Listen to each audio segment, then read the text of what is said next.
आप सबको कि हम लोग यहाँ पे जुड़ सके इस प्रकार से, और एक बार फिर से शिक्षा के लिए। और हम लोग जो है बेसिकली अन्य भाषा के ऊपर हम लोग सीख रहे हैं कि कैसे अन्य भाषा जो है हम लोग के लिए एक लाभदायक चीज है। अम, आप लोगों को जैसे कि मैंने लास्ट टाइम भी बताया था कि अन्य भाषा जो है दो प्रकार की हैं। एक है जो कि संसारिक भाषा है और दूसरी है जो कि स्वर्गीय भाषा है। और संसारिक भाषा जो है वो 9 वरदानों में से एक वरदान है, और वो ज़रूरी नहीं है कि वो सबके पास हो, और ज़रूरी नहीं है कि वो हमेशा हम बोलें। पर लेकिन एक स्वर्गीय भाषा है जिसके लिए पौलुस कहता है कि मैं चाहता हूँ कि तुम सब वो बोलो। और वो परमेश्वर की इच्छा है कि हम सब जो है स्वर्गीय भाषा में बोल सकें, क्योंकि वो प्रार्थना की भाषा है। उसके द्वारा हम अपनी स्वयं उन्नति करते हैं, और परमेश्वर की इच्छा है कि हम सब लोग जो हैं उन्नति कर सकें। तो उसी में मैं आज आगे बढ़ूंगा, और मैं आज जो हूँ इस बारे में बताना चाहता हूँ कि जो स्वर्गीय भाषा है, जो परमेश्वर की इच्छा है कि हम सब लोग बोलें, उसके क्या लाभ हैं। क्यों परमेश्वर चाहता है कि हम जो है स्वर्गीय भाषा में बोलें, इसके ऊपर हम जो है कुछ शिक्षा को देखेंगे। सो जो पहली बात है कि जैसे कि आपके पास अगर बाइबल हो तो आप खोल सकते हैं पहला कुरिन्थियों उसका 14 का 4। और कोई जन पढ़ देगा पहला कुरिन्थियों 14 का 4।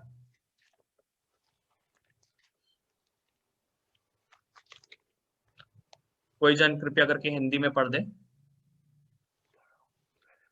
जो अन्य भाषा में बातें करता है वो अपनी ही उन्नति करता है। जी हाँ, जो अन्य भाषा में प्रार्थना करता है वो अपनी ही उन्नति करता है। जो अंग्रेजी में जो यहाँ पे शब्द आया वो है एडिफिकेशन, जो कि एक यूनानी शब्द है एडिफिस, उससे निकला। और एडिफिस का मतलब होता है एक इमारत, एक बिल्डिंग। जैसे कि कोई बिल्डिंग को कंस्ट्रक्ट करते हैं तो एक ईंट के ऊपर एक ईंट रखते हुए जाते हैं और बिल्डिंग को कंस्ट्रक्ट करते हैं, तो उसी प्रकार वही शब्द का उपयोग जो है यहाँ पे पौलुस ने किया। तो पौलुस कह रहा है कि जब हम अन्य भाषा में बोल रहे हैं तो हम जो है स्वयं अपनी बिल्डिंग बना रहे हैं। हर बार जब हम अन्य भाषा में बोल रहे हैं तो पवित्र आत्मा हमारी जो आत्मिक बिल्डिंग है उसमें एक और पत्थर रख देता है, एक और जो है ईंट रख देता है। फिर अगली बार जब बोलते हैं तो वो खिड़की को बनाता है, थर्ड टाइम बोलते हैं तो दरवाजे को बनाता है। तो वो हमारे आत्मिक जीवन की इमारत को वो क्रिएट करता है ना। तो जितना अधिक हम अन्य भाषा में बोलेंगे उतना अधिक हम जो है आत्मिक रीति से हम उन्नति करने पाएंगे, हम जो है ताकतवर होते जाएंगे। आपको ध्यान होगा कि यीशु मसीह ने कहा कि जो घर जो है जो चट्टान पे बनाया जाता है वो कभी जो है हिलेगा नहीं, पर लेकिन जो घर बालू पे बनाया जाता है वो नाश हो जाएगा। अनफॉर्चुनेटली बहुत सारे जो मसीह लोग होते हैं वो अपने घर को बालू के ऊपर बना रहे हैं, और वो जो है चट्टान के ऊपर नहीं बना रहे हैं। और अन्य भाषा एक बहुत ही सामर्थ्यपूर्ण जो है एक तरीका है कि हम अपने घर को जो है यीशु मसीह की चट्टान के ऊपर हम बिल्ड कर सकें, राइट। क्योंकि जितना अधिक हम आत्मिक रीति से बढ़ते जाएंगे उतना अधिक हमारे अंदर जो है वो सामर्थ होगी कि हम पाप के ऊपर विजय को हासिल कर सकें, हम शैतान के कामों के ऊपर विजय को हासिल कर सकें, राइट। मैं एक सवाल आपसे पूछना चाहता हूँ। मैंने किसी जन को एक किताब मैंने पढ़ी थी, वो लखनऊ के वो पास्टर हैं, और उन्होंने अन्य भाषा के खिलाफ उन्होंने एक किताब लिखी थी, जिसमें वो ये बताना चाह रहे थे कि अन्य भाषा जो है वो अभी के लिए नहीं है। और उसमें उन्होंने वो बहुत फेमस प्रीचर है वो, और उन्होंने उसमें एक चैप्टर था और उस चैप्टर में ये लिखा उन्होंने कि यीशु मसीह ने जो है कभी भी अन्य भाषा में नहीं प्रार्थना करी। तो अगर यीशु मसीह ने अन्य भाषा में कभी प्रार्थना नहीं करी तो हमें भी जो है प्रार्थना करने की जरूरत नहीं है। ऐसा क्यों हुआ कि यीशु मसीह को ये के पास ये वरदान नहीं था। तो मैं सवाल आपसे पूछना चाहता हूँ, आप क्या सोचते हैं कि सच बात है यीशु मसीह ने कहीं पर भी वर्णन नहीं है यीशु मसीह ने अन्य भाषा में प्रार्थना करी या अन्य भाषा उन्होंने बोली। तो ये सवाल मैं आपसे पूछना चाहता हूँ कि यीशु मसीह ने अन्य भाषा में क्यों नहीं कभी बोला। क्या सोचते हैं आप? अगर आप बोलना चाहें तो आप अपने आप को अनम्यूट करके बोल लीजिएगा।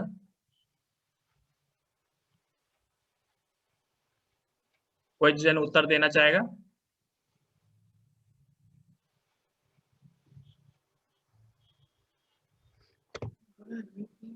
वो ऑलरेडी परिपक्व थे और उन्हें उन्नति की जरूरत नहीं थी।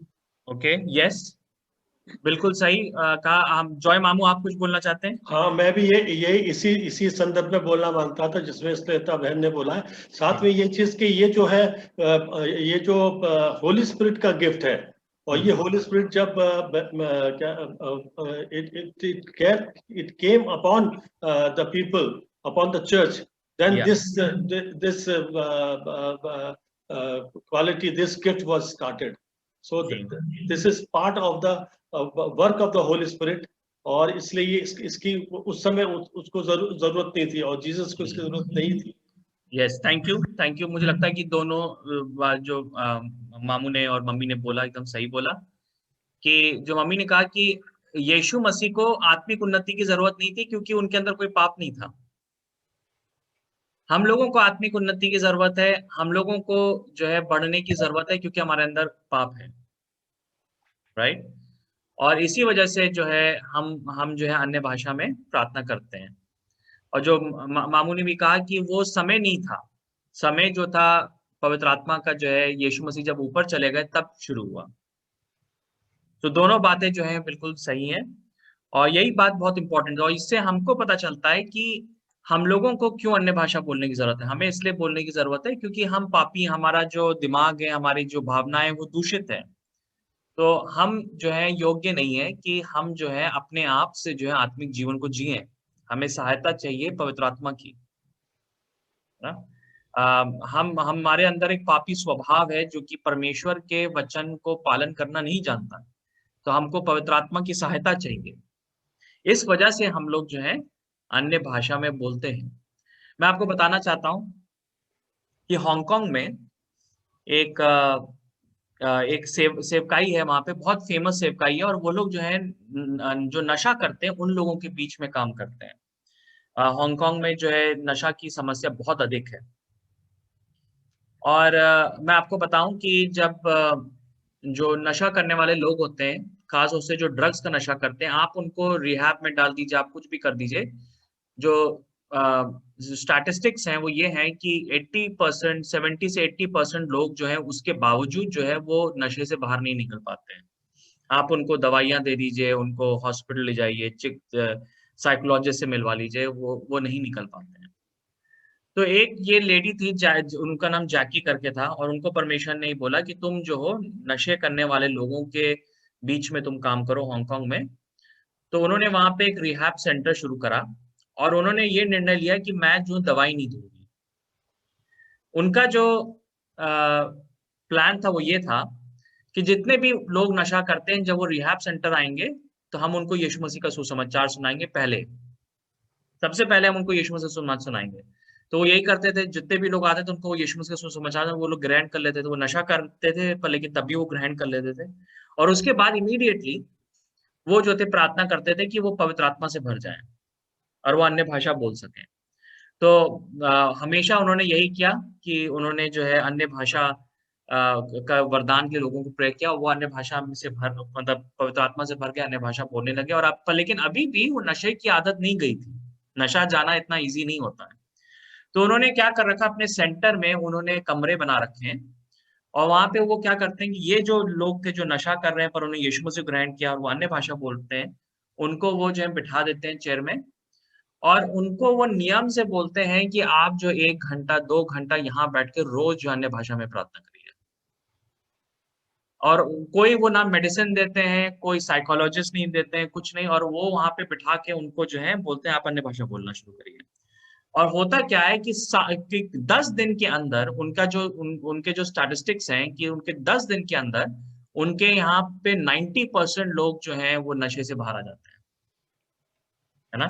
ये मैं कोई मनगढ़ंत बात नहीं बता रहा हूँ। ये जो मिनिस्ट्री है इसका इतना इम्पैक्ट है हांगकांग में कि यहाँ तक कि बीबीसी ने इस मिनिस्ट्री को कवर किया, और जो हांगकांग की गवर्नमेंट है उसने इस लेडी को एक्चुअली में ऑनर दिया, मतलब ऑनर किया, क्योंकि इसका इतना ज्यादा इन्फ्लुएंस हुआ, इतने ज्यादा जो है नशा करने वाले लोग निकले बाहर अपने नशे से, कि हांगकांग की गवर्नमेंट ने ऑनर करने का डिसाइड किया।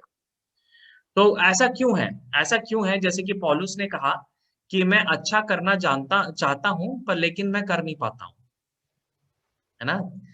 तो हम लोग जो है पवित्र जीवन जीना चाहते हैं, पर हमारे अंदर वो ताकत नहीं है, क्योंकि हमारा आत्मा अभी तक उतना बिल्ड नहीं हुआ है ना। जैसे कि यीशु मसीह ने भी कहा, आत्मा तो चाहता है पर शरीर कमजोर है।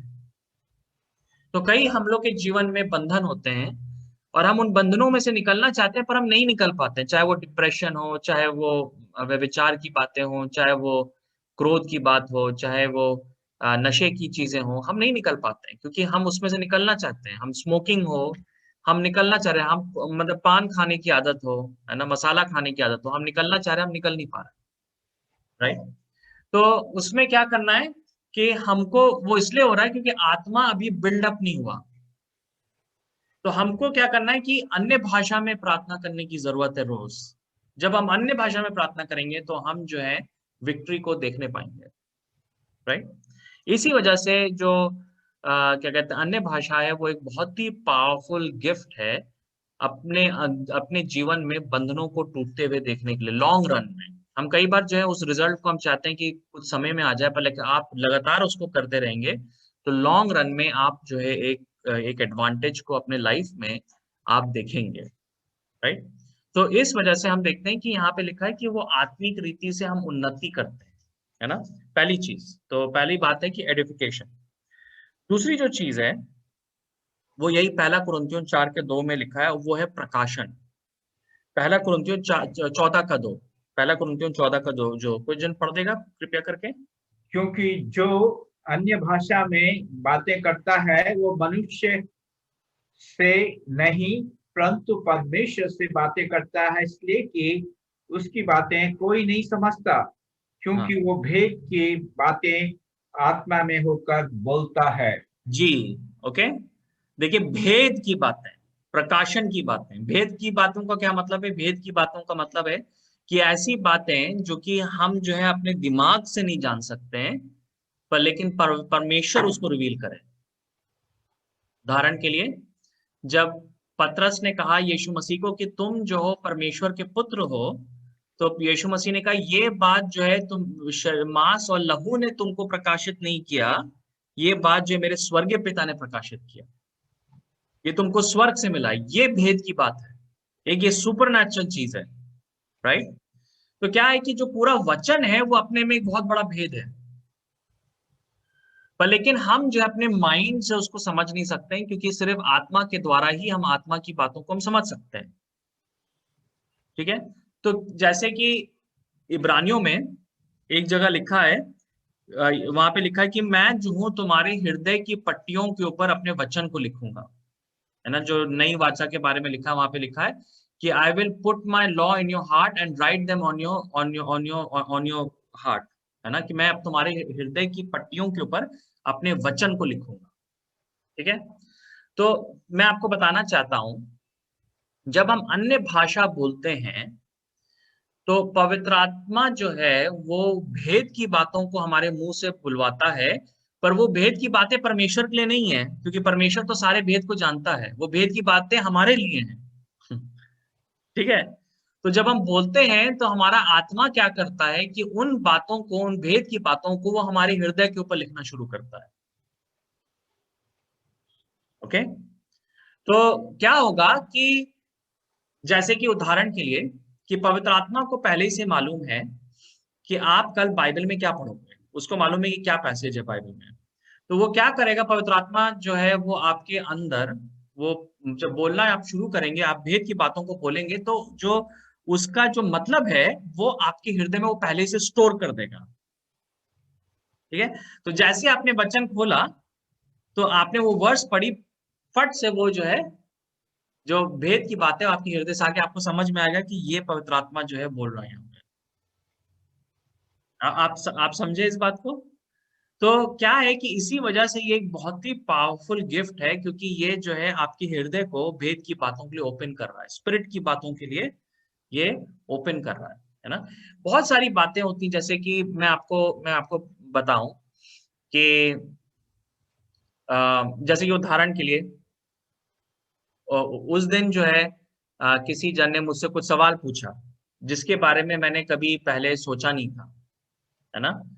और उन्होंने मतलब किसी मैंने कभी सोचा नहीं उस क्वेश्चन के बारे में, पर उन्होंने जब दिया तो इमीडिएटली मेरे अंदर आंसर आया, वो उसी समय आंसर आया।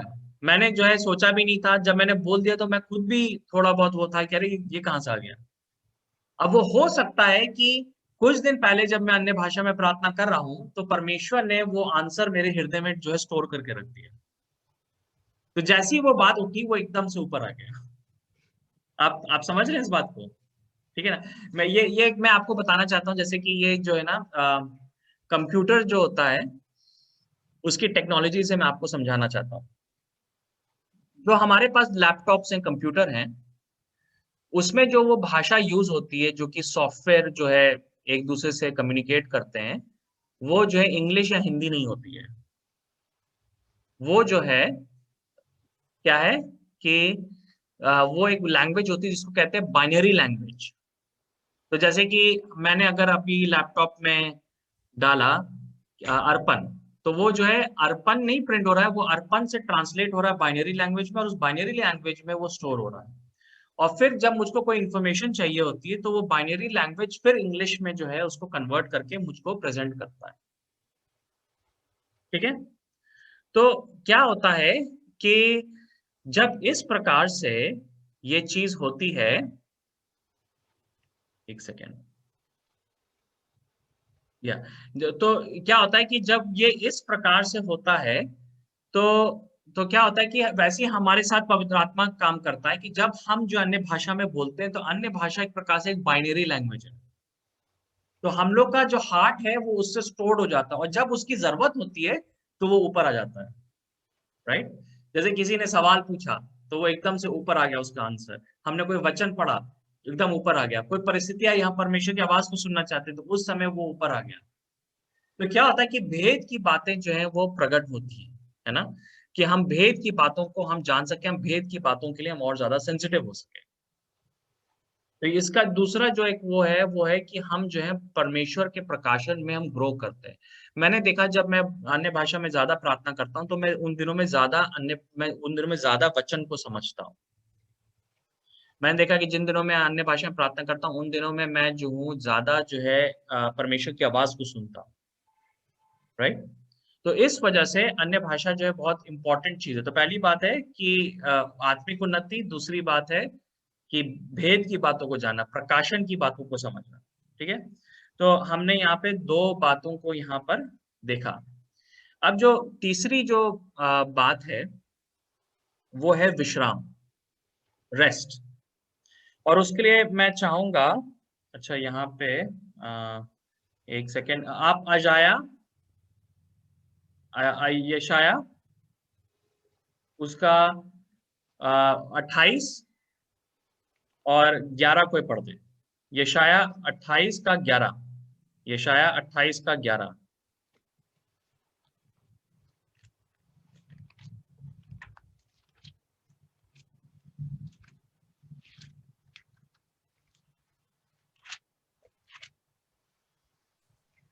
वो तो इन लोगों से परदेशी होठों और विदेशी भाषाओं के द्वारा बातें करेगा, जिनसे उसने कहा विश्राम इसी से मिलेगा, इसी के द्वारा थके हुओं को विश्राम दो, परंतु Yes. उन्होंने सुनना ना चाहा। जी हाँ, तो अब मैं आपको बताना चाहता हूँ कि ये जो 11 आयत है इसको पौलुस ने पहला कुरिन्थियों 14 में कोट किया अन्य भाषा को एक्सप्लेन करने के लिए, ठीक है ना। उसने ये वर्स को ये दिखाया कि ये जो है अन्य भाषा के लिए एक प्रोफेटिक वर्ड था, कि मैं तुमसे जो दूसरी दूसरी भाषा में बात करूंगा और मैं कहूंगा कि इसी में विश्राम है। तो मैं आपको बताना चाहता हूँ कि जो इसका मतलब है वो ये था कि परमेश्वर जो है ना उसने ये नियुक्त किया कि जो अन्य भाषा होगा वो एक माध्यम होगा कि हम अपने जीवन में रेस्ट में आ सकें, हम अपने जीवन में एक विश्राम में आ सकें। ओके, यीशु मसीह ने कहा कि जो भी बोझ से दबे लोग हो तुम मेरे पास आओ, मैं तुमको विश्राम दूंगा, राइट। तो ये जो है ये बता रहा है कि लोग जो हैं जब अन्य भाषा बोलेंगे तो वो जो है एक रेस्ट को एक्सपीरियंस करेंगे, एक विश्राम को वो एक्सपीरियंस करेंगे अपने जीवन में, एक शांति को वो एक्सपीरियंस करेंगे, है ना। और ये एक बहुत इंपॉर्टेंट बात है क्योंकि इसमें जो बहुत अमेजिंग बात ये है कि आप आखिरी में देखेंगे तो इसमें लिखा है ना कि इसी में तो विश्वास है, पर लेकिन उसके बावजूद लोग नहीं मानेंगे ये बात को। देखिए आज जो है अन्य भाषा को लेके कितना विद्रोह है। परमेश्वर कह रहा है लोगों से कि ये तरीका है कि तुम जो इमोशनल, स्पिरिचुअल, मेंटल रेस्ट में तुम प्रवेश करो, है ना। पर लेकिन लोग जो है उसको रिजेक्ट कर रहे हैं। लोग कह रहे हैं कि अरे ये खत्म हो गया, ये हो गया, वो हो गया, पर लोग जो है इसको वो कर रहे हैं। सो यहाँ पे जो है हम जो है ना इन चीजों को हम देखते हैं। ओके, तो यहाँ पे जो एक इम्पॉर्टेंट बात है कि जो मैं बताना चाहता हूँ कि जब हम अन्य भाषा बोलते हैं तो हम लोग जो है ना एक रेस्ट में एंटर करते हैं। और ये बहुत सारे प्रभु के सेवकों जो लोग अन्य भाषा बोलते हैं उनका एक्सपीरियंस रहा है। मैं अपना उदाहरण दे सकता हूँ कि जब भी मैं टेंशन में होता हूँ, मैं जो किसी बात को लेके बहुत चिंतित होता हूँ, या मैं किसी बात से बहुत डरा होता हूँ, तो मैं क्या करता हूँ कि बस मैं अन्य भाषा बोलना शुरू कर देता हूँ, है ना। अभी पिछले दिनों में ही मतलब कि एक परिस्थिति मतलब कि उठी हम लोग के उसमें अभी इसी हफ्ते में, और कुछ मतलब प्रैक्टिकल प्रॉब्लम थी, और उसमें जो है मैं जो था रैली में थोड़ा बहुत डरा था, मैं बहुत चिंतित था। मैंने 2-3-4 दिन तक मैंने ठीक से खाना नहीं खाया था, मैं रात में ठीक से सोया नहीं था क्योंकि वो थोड़ा सा जो है एक इशू था और मैं काफी उससे टेंस था।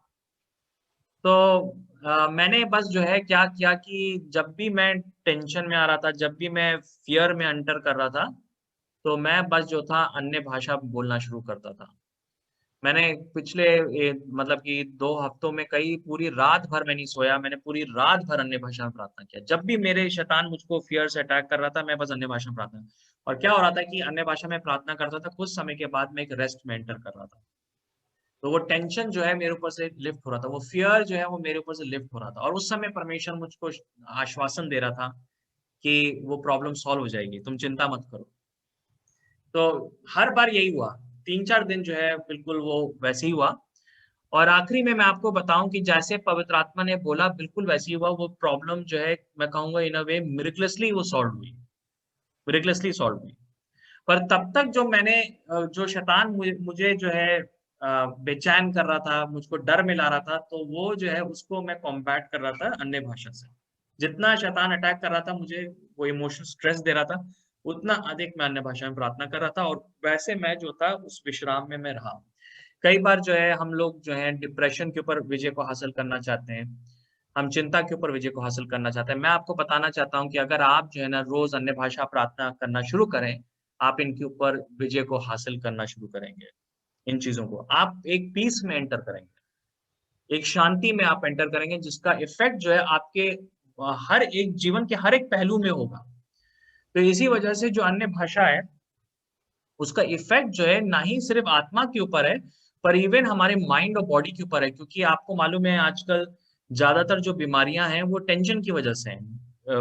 ब्लड प्रेशर, शुगर और थायराइड प्रॉब्लम्स, है ना। जितनी भी प्रॉब्लम्स हैं आजकल वो जो है किसकी वजह से हो रही है, टेंशन की वजह से हो रही है। और परमेश्वर हम लोगों को बता रहा है कि हम अन्य भाषा में प्रार्थना करेंगे तो हम रेस्ट में रहेंगे, है ना। देखिए पौलुस ने कहा कि आखिरी के दिन बहुत कठिन होंगे। इंग्लिश में है कि the last days will be very difficult, और हम लोग जो है ऑलरेडी डिफिकल्ट डेज में हम एंटर कर रहे हैं। हम लोग जो मतलब मैं सोचता हूँ कि मेरे पेरेंट्स ने जो जो सोसाइटी को देखा और हम लोगों ने जिस सोसाइटी को देखा उसमें बहुत अंतर आ चुका है, और जो सोसाइटी जो है जो मेरे बच्चे जिसमें पलेंगे तो वो और डिफिकल्ट हो गई है ना। पहले था कि अगर आप जो है एमबीए, पापा बताते हैं कि उनका जो है वो एमबीए करना चाहते थे तो लखनऊ यूनिवर्सिटी में वो गए, उनका एडमिशन ऐसे ही हो गया क्योंकि उन दिनों में कोई एमबीए करना नहीं चाहता था। पर बाद में डैडी ने डिसाइड किया हिस्ट्री को लेने के लिए। पर लेकिन आजकल आप उसी कोर्स को आप करोगे तो आपको जो है 10-10 लाख रुपए देने होंगे। यहाँ पे मैं बताऊं ग्रेटर नोएडा में इतने सारे कॉलेजेस हैं, वो मतलब कि सिर्फ पेरेंट्स को लूट रहे हैं, मतलब कि जो मेडिकल के लिए, मतलब एमबीबीएस के लिए करोड़ रुपए पेरेंट्स खर्च कर रहे हैं, करोड़ रुपया। मतलब कोई इमेजिन नहीं कर सकता है कितना स्ट्रेस है आजकल, कितने सारे नौजवान स्ट्रेस में, उसके बावजूद उनको नौकरियां नहीं मिल रही है। हम देख सकते हैं पेट्रोल प्राइस कैसे बढ़ गया, एलपीजी का प्राइस कैसे बढ़ गया, है ना। तो हम लोग डिफिकल्ट टाइम्स में हैं, और मैं आपको बता दूं कि ये और ज्यादा डिफिकल्ट होने जा रहा है। तो अगर ऐसे माहौल में हम कैसे जीवित रह सकते हैं? हमको आत्मा की आवश्यकता है, हमको रेस्ट की जरूरत है, सुपर नेचुरल रेस्ट की जरूरत है, और वो एक तरीका जो है वो अन्य भाषा बोलना है। अन्य भाषा बोलना जो है एक तरीका है जिसके द्वारा हम अपने जीवन में विश्राम में हम एंटर कर सकते हैं, है ना। और मैं जो इसी वजह से आप लोगों को इनकरेज करूंगा कि जितना अधिक आप अन्य भाषा में बोलें, उतना अधिक जो है आप जो है डिफरेंस को आप देखेंगे, है ना। एक प्रैक्टिकल वे में मैं आपको बता सकता हूँ, है ना। फिर जो एक और जो आखिरी का कहूंगा मैं, ये है कि हमने पहले देखा कि आत्मिक उन्नति होती है। दूसरी बात देखा कि हम प्रकाशन में ग्रो करते हैं। तीसरी बात हमने देखा कि हमारे जीवन में एक विश्राम आता है, एक पीस आता है। जो चौथी बात है वो ये है कि हम पवित्र आत्मा की इच्छा के अनुसार प्रार्थना करते हैं। 100% हम पवित्र आत्मा की इच्छा के अनुसार प्रार्थना करते हैं। और इसके लिए मैं चाहूंगा कि आप रोमियो उसका 8वां अध्याय आप निकाल लें, रोमन्स 8। और यहाँ पे हम देखेंगे यस, और उसका जो है 26 और 27 भी पढ़ दीजिएगा, 26 और 27।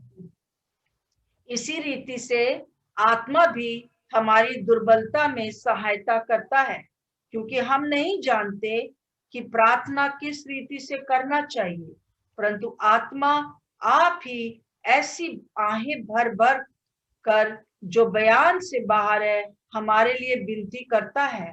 और मनों को जांचने वाला जानता है कि आत्मा की मनसा क्या है, क्योंकि वह पवित्र लोगों के लिए परमेश्वर की इच्छा के अनुसार विनती करता है। जी हाँ, तो यहाँ पे बहुत स्पष्ट है कि परमेश्वर क्लियर बोल रहा है कि हम नहीं जानते कि हमको कैसे प्रार्थना करना है, क्योंकि हमारा माइंड जो है वो लिमिटेड है, और हम लोग जो है स्वभाव से पापी हैं। तो हम जो है 100% हमेशा परमेश्वर की इच्छा के अनुसार प्रार्थना नहीं कर सकते। अगर हम जो अपने संसारिक भाषा में प्रार्थना करेंगे, अपने दिमाग को लगा के प्रार्थना करेंगे, हो सकता है कि हम जो है 50% परमेश्वर की इच्छा के अनुसार कर रहे हो, और हो सकता है कि हम 50% परमेश्वर की इच्छा के अनुसार ना कर रहे हो। पर जब हम अन्य भाषा में प्रार्थना कर रहे हैं, तो हम 100% हम जो है परमेश्वर की इच्छा के अनुसार प्रार्थना कर रहे हैं। हम अपने लिए जो है 100% पवित्र आत्मा के अनुसार हम प्रार्थना कर रहे हैं, है ना। हम उसमें मिस नहीं कर सकते, राइट। तो बहुत क्लियर है, क्योंकि वो कहता है कि हम नहीं जानते, ये हमारी कमजोरी है, हम नहीं जानते कि हमें कैसे प्रार्थना करना है ना। तो हम लोग सोचते हैं कि हम लोग जानते हैं प्रार्थना करना, तो हम लोग अपने दिमाग से लगा के प्रार्थना करते हैं। हम परमेश्वर को स्पेसिफिक्स बताते हैं, हम कहते हैं कि मुझको जो है ऐसी ऐसी पत्नी चाहिए, वो ऐसी दिखनी चाहिए, उसको ये, उसके अंदर ये खूबियां होनी चाहिए, मुझको ऐसा पति मिलना चाहिए, उसके अंदर ये खूबियां होनी चाहिए, मुझे ऐसी नौकरी चाहिए, इस शहर के अंदर नौकरी चाहिए, इतनी सैलरी वाली नौकरी चाहिए मुझको, है ना। तो हम क्या करते हैं कि हम जो अपने दिमाग के अनुसार हम यूज कर रहे हैं और हम प्रार्थना कर रहे हैं। हो सकता है कि परमेश्वर की इच्छा बिल्कुल परे हो, बिल्कुल डिफरेंट हो, पर जब हम पवित्र आत्मा के द्वारा प्रार्थना करेंगे, तो हम 100% जो है हम परमेश्वर के इच्छा में प्रार्थना करेंगे। हम एकदम जो है 100%, ना इधर जाएगी प्रार्थना ना उधर जाएगी। उसका मतलब है कि वो प्रार्थना कभी वेस्टेड नहीं होगी, है ना। देखिए, इसमें एक बहुत बड़ी बात है कि पवित्र आत्मा को जो है ना, वो तो वो सब कुछ जानता है। उसको मालूम है 1 साल के बाद क्या हुआ, 2 साल के बाद क्या हुआ। तो मैं आपको बताऊं, कई बार जब हम अन्य भाषा में प्रार्थना कर रहे हो, तो हो सकता है कि हम जो है 3 साल के बाद क्या होगा उसके लिए अभी से हम प्रार्थना कर रहे हो, हम 2 साल के बाद क्या होगा उसके लिए हम अभी से प्रार्थना कर रहे हो, है ना। तो बिल्कुल ऐसा हो सकता है, राइट। तो पवित्र आत्मा जो है वो पूरे हमारे जीवन को लेके प्रार्थना कर रहा है। हम क्या कर रहे हैं, हम 1-2 दिन सोच के हम प्रार्थना कर रहे हैं, हम 1 महीना सोच के प्रार्थना कर रहे हैं, पर पवित्र आत्मा जो है वो हमारे पूरे लाइफ को लेकर वो प्रार्थना कर रहा है, पूरे लाइफ को लेकर, राइट। और जो है इस वजह से जो ये एक बहुत बड़ा उसका एडवांटेज है कि हम जो है परमेश्वर की इच्छा के अनुसार जो है प्रार्थना करेंगे। मैं आपको बताना चाहता हूँ कि मैंने अपने लाइफ में देखा कि जिन दिनों में मैंने ज्यादा अन्य भाषा में प्रार्थना करी, उन दिनों में हम लोगों की ऊपर ज्यादा ब्लेसिंग्स भी आई, मतलब इवन फाइनेंशियल ब्लेसिंग्स भी आई, क्योंकि जब हम प्रार्थना कर रहे हैं तो पवित्र आत्मा को मालूम है कि हमारी नीड क्या है, और वो हमारी नीड के लिए भी वो प्रार्थना करेगा, है ना। वो एग्जैक्ट नीड को लेके वो प्रार्थना करेगा, क्योंकि पवित्र आत्मा जो है वो सब कुछ जानता है, वो हमसे प्रेम करता है। सो हमने इन बातों को देखा कि हमारी आत्मिक उन्नति होती है, और हम लोग जो है क्या कहते हैं, हम प्रकाशन में ग्रो करते हैं, हमारे जीवन में शांति और विश्राम आता है, और हमने ये भी देखा कि हम 100% जो है परमेश्वर की इच्छा के अनुसार हम लोग प्रार्थना कर रहे होते हैं, राइट। सो जो है ये एक बहुत इम्पोर्टेंट बात है जो कि मैं आपके साथ शेयर करना चाहता हूँ।